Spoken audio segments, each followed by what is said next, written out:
Sana and welcome to my cafe. Okay, so it's not really a cafe yet, but that's the goal, okay? Get some help. Anywho, welcome to this week's video of another Trying Kitchen Things Bake Your Diaries, where I share with you my journey of trying to open my own little bake. The concept, if you guys haven't watched the other videos, is that every week I would get inspired by a different cuisine from around the world and introduce a sweet or a savory dish. I don't know if you get the deal. I'm trying to explain it as best as I can. If you guys didn't know, soon I am traveling to Germany to finish my last year of my bachelor, and that's why I decided that this week I'm gonna get inspired by the German cuisine and try to make not one, not two, but 3 dishes from Germany. Let's just get into the video, shall we? Because I tend to ramble a lot about nonsense. I'm fine. You guys probably wanna get your hands dirty and see what I have in store for you. But the first item I'm gonna make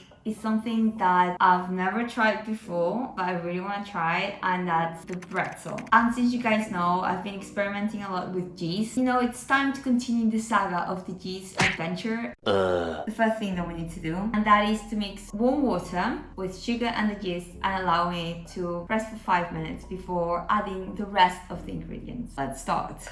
Time to add the sugar. Then we add the yeast. We mix it. This rests for 5 minutes, which is perfect timing for me to gather the rest of the ingredients. We need flour, we need salt, and thankfully we don't need to sift it because we already know how much we love that.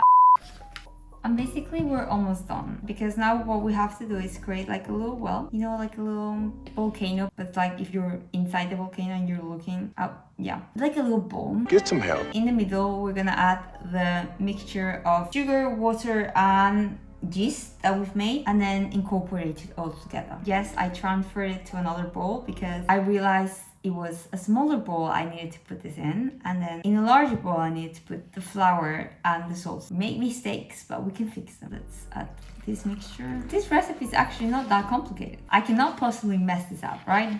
We'll just have to wait and see. Because when I say that, then I don't know how, but it just goes south. What we're doing right now is something that we've kind of done before. We can only improve from here. And we have to mix it until it's smooth and elastic. But now this has to rest for an hour. Then we just have to bake it after that. See, it's quite simple. Quite straightforward, I think. But in the meantime, we're gonna jump into preparing the next recipe. Let's put this baby to the side. Now, this next recipe is an exciting one because we're making a schnitzel. Since it's plant-based, we also need to make like the meat itself. And for that, we're gonna need seitan flour. However, I know it's gonna come to a surprise. I don't have that. Very weird for me to not have it because I'm always prepared. I'm fine. Instead of seitan flour, I found another type of flour that also has a high content of protein, and that's this manituba white flour. So I hope it works. That's the best solution I have. But apart from that, we're also gonna need some chickpea flour and some raw oats, and then also some type of plant milk. Yeah, and then seasoning. But all of this needs to go into our lovely pan right here. I mean, I've tried vegan schnitzels before and they're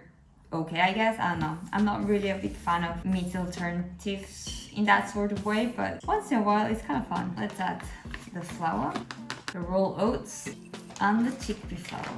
And then we have this chicken seasoning.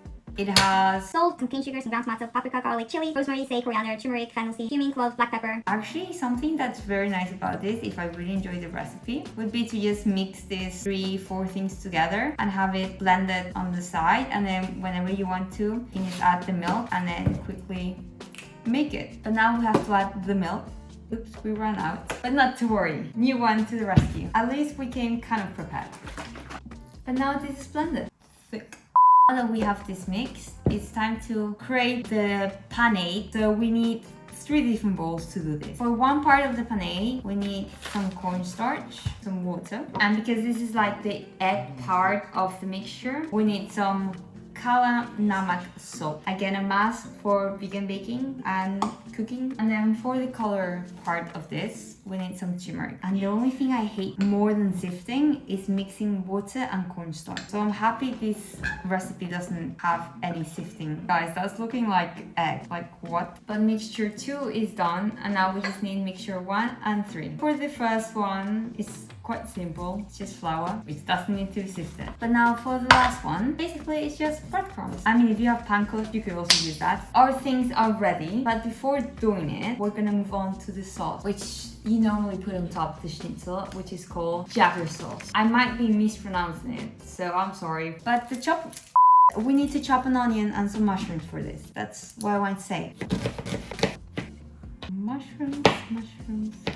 I love mushrooms. I feel like they're so underrated. Also the fact that there's so many types of mushrooms, you know, you could never get tired. And I think there's a flavor of mushroom for everyone out there. That's chopped, and now we need to mix this mixture, which involves some milk, some vegetable stock, and some wine.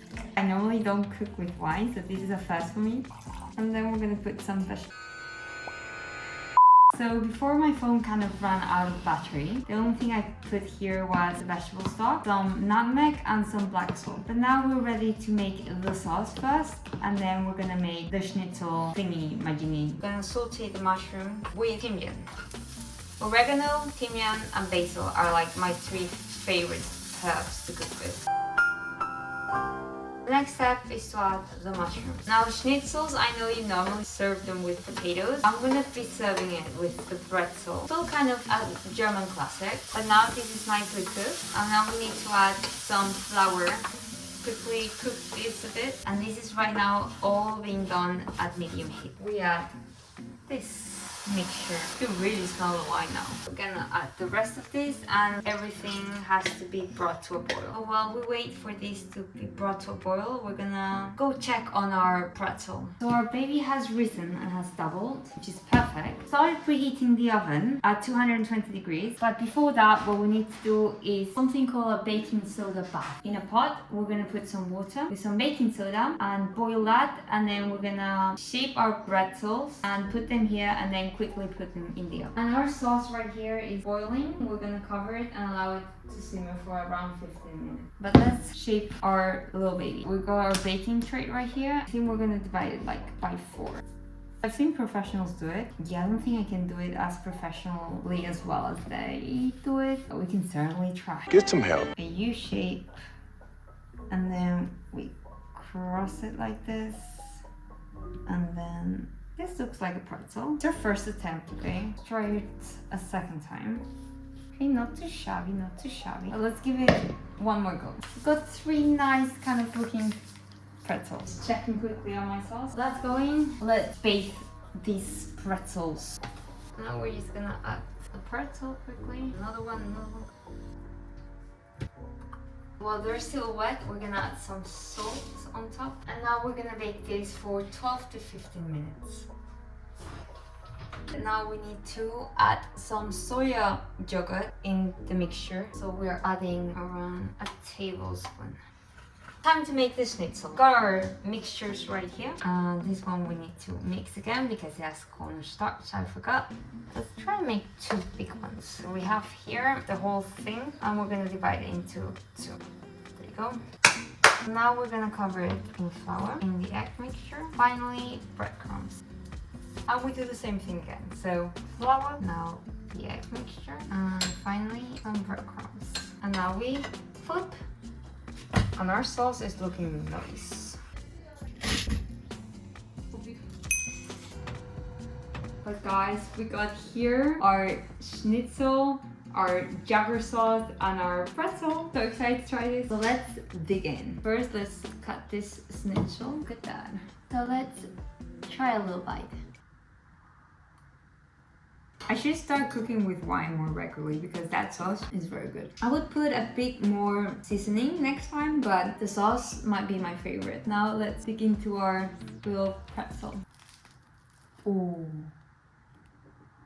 It has that crunchy texture on top. Let's try a little bit. And with the flaky salt on top. This is divine. Have to perfect the schnitzel recipe, but guys, you know what I have to do now? I have to make a sourdough pretzel. That's my next project right there. I'm just gonna go enjoy this.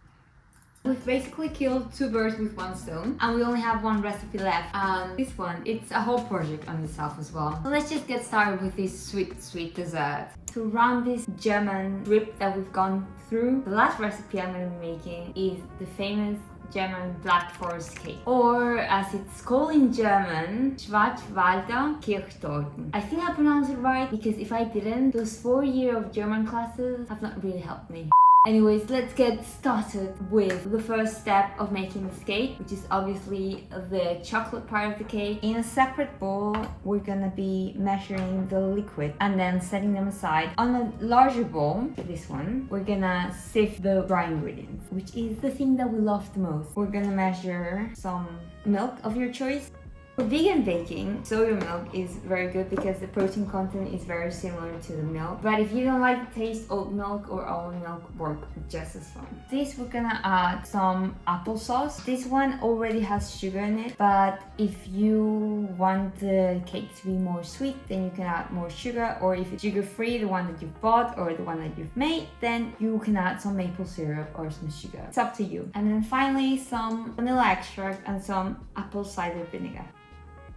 And the reason why you want to do the liquids first, it's because you want the milk and the apple cider vinegar to like kind of curl. We'll put that to the side and we will begin the sifting process. I think we might be using all of it, otherwise we have backup, don't worry. Sifting, where half of the flour goes everywhere but the bowl. I think we've become better at sifting. Practice does make perfect after all. Here we got the big boy. And then to this, we're gonna add some cooking powder. Actually also running out of this, but don't worry because we got more. I actually know what I'm doing now. I hope so at least. I'm fine! Okay, these 2 ones have 2 very different colors. Weird. 1 teaspoon baking powder, half a teaspoon. That's your new home until I use you again. Which I might be using soon if we reach 1K, because I'm gonna be making a wedding cake. Why did I promise that? I don't know. Get some help. It will make a bit of a mess, but not so much that it's concerning. The last ingredient, the most important one, a pinch of salt. As you can see, it has curl, which is exactly what we want. As you guys know, I'm not the biggest fan of chocolate, but I just wanted to try and make this. I don't know why. This is well combined now. Yes, it smells a lot like chocolate. Now it's time to put it in the oven. I didn't want to make like a big cake. I feel like it would be much cuter if we sell like small cake. And for that, I have some of these little mini molds. And let's try and divide this as best as we can. Now we're gonna go place these little babies in the oven. Few minutes later. But the mini cakes are ready. They look so fluffy and cute. And now we have to allow them to cool down. 1 hour later! It's time to remove them because now they've cooled down, so I can actually touch them. I think they got stuck a bit. Okay, time to flip them. Oh, look at that beauty. It actually smells good. For someone like my mom who loves chocolate, this dessert is definitely up her alley. Now that those are out of the pan, it's time to do our cherry compote, and we need to put them all in a pot. We recently opened this new knife kit, so this one is sharp. I'm so sad that cherry season is almost over. Literally, this was the last packet I could find. So if you still have some cherries available, go make this cake now before they're gone. Cutting cherries without cutting my fingers. You can also do this with canned cherries, but the thing is, okay. Anyways, as I was saying, you can also make this with canned cherries. I've never actually seen canned cherries, weirdly enough. Maybe it's a very American thing. I don't know. Almost done with the murdering of the cherries. Let me go clean my hands and the crime scene. No one was killed. Nothing to worry about. So let's cook the cherries. And to the cherries, which are slowly cooking over medium heat, we're gonna add some cornstarch dissolved in water with a bit of maple syrup. Also, if you have some cherry juice and you mix it with the cornstarch, it would make it even more cherry flavored. Maybe I should have cut the cherries into smaller pieces. Right now I'm just trying to smash them. Maybe that can help a bit. Guys, that's thickening up.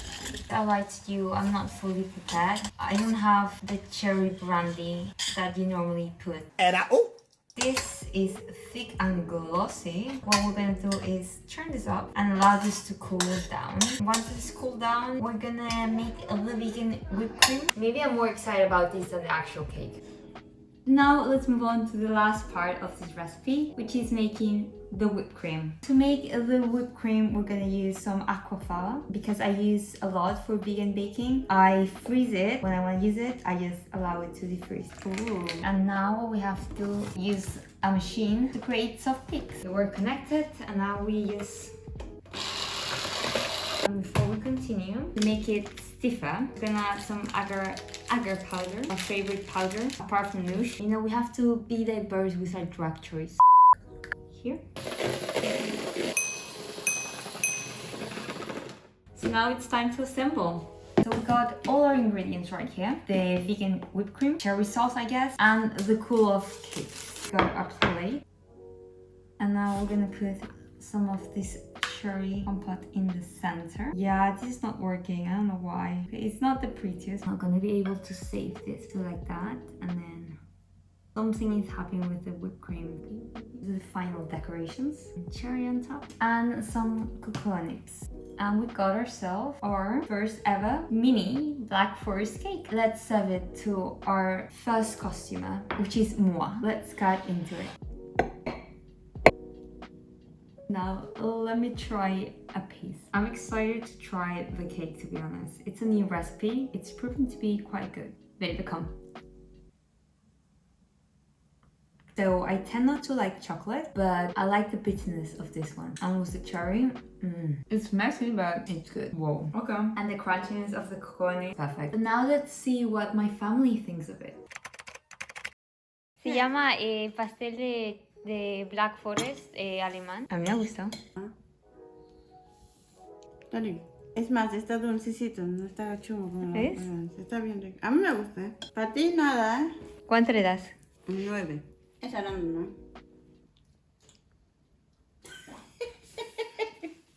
Esa frutita, ¿eh?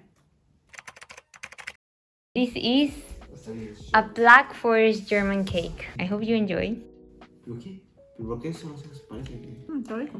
Tiene chocolate. It's called Schwarzwälder Kirschtorte. Está casi perfecto. 9.5. Epilogue.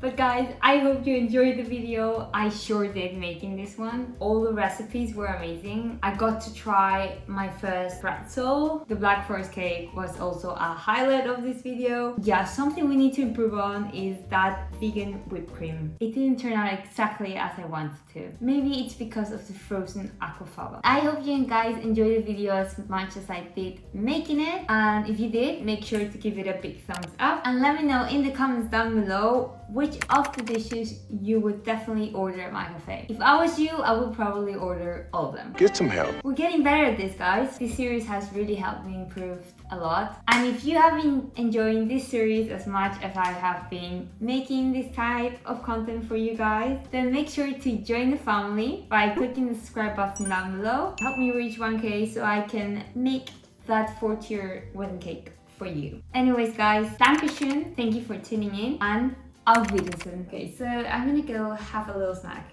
aka a whole bunch cake, because I might not love chocolate, but this one is definitely one that I'm enjoying right now.